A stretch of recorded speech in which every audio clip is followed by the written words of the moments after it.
我跟他住同一个房间，然后吵，因为我在看本，所以我就说没关系，你先睡，我先把这个看完。就他真的打呼到超级大声，我终于看完的时候，我是完全没有办法入睡。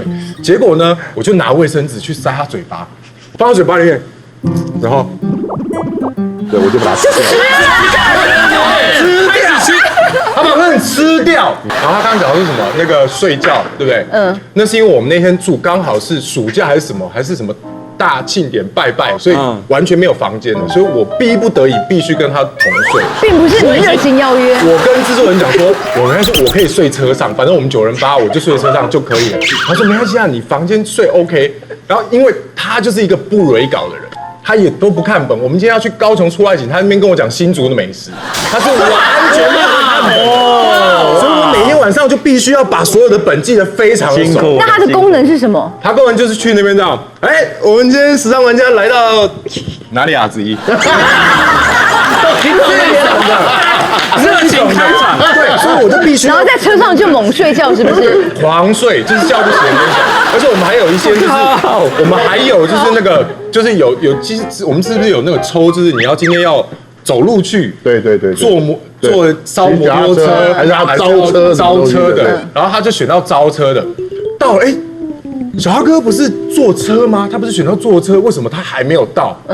结果那个司机跑下来跟我们说：“你们是不是在录节目？那个哈笑人在车上睡着，叫不起来，他就在他车上睡，他是这一种。他是 baby，一上车就睡，是不是？他就是一上车就这样睡。他那台车冷气调得很好，然后他就是你还怪环境舒适啊？然后他还讲到说，我跟他住同一个房间，然后吵，因为我在看本。”我在看明天本，因为你不会看，所以我必须要看，不然2个人都不知道要讲什么。所以我就说没关系，你先睡，我先把这个看完。就他真的打呼到超级大声，我终于看完的时候，我是完全没有办法入睡。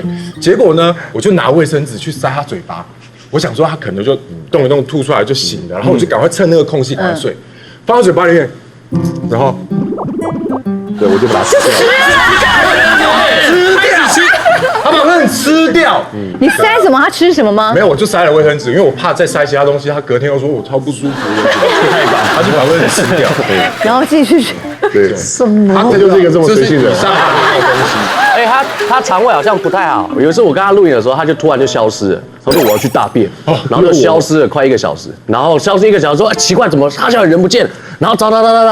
他坐在厕所门口外面滑手机，然后滑一滑说，我刚大完，可是肚子还是不舒服，然后就继续那边饿。关你什么事？我跟你是搭档啊。为什么你会跟他有搭档过？我有去参加时尚玩家。